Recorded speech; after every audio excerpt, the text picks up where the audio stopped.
నిజానికి మాకు గోవులతో ఇంత చక్కని అనుబంధం క్రియేట్ చేసిన దానికి మా బగళాముఖికి ఎన్నో కృతజ్ఞతలు చెప్పాలి.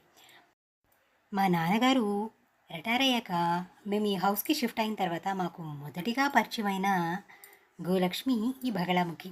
అప్పుడు కూడా ఏం పేరు పెట్టాలి అనడం మాకు క్లిక్ అవ్వలేదనమాట. సో ఒక పేరు పలుకుతుండగా సడన్గా బగళాముఖి అని పిలిచానప్పుడు అది నా వైపు కరెక్ట్గా చూడటంతో so she loved that name. So తనకి ఆ పేరు నచ్చింది అని ఆ పేరుతో పిలవడం మొదలెట్టాం. ఇంచుమించు 13 ఇయర్స్గా మా ఇంటికి వస్తూ ఉందనమాట ఈ గోవు. సమ్ టైమ్స్ తను ఇలా గడ్డి మేసి ఇంటికి వెళ్ళిపోతుండగా 99.9% మా ఇంటికి రాందే వెళ్ళదు.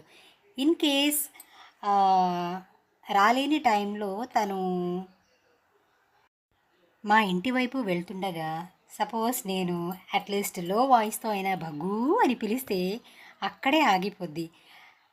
నేను తిరిగి చెప్పే వరకు వెళ్ళిరా అనే వరకు కదలదనమాట. సో అప్పటి నుంచి ముద్దుగా మై ప్యారీ బగ్గు అని పిలుస్తూ ఉంటాను. అలా తిరిగి చూసి వెళ్తూ ఉంటుంది. షీ ఈజ్ రియల్లీ అవర్ ప్యారీ బగ్గు. జై హో బగలాముఖి గోమాత అని చెప్తూ ఉంటా. ఇదండి మా గోమాత కబుర్లు. ఇక ఆ పరమశివుడు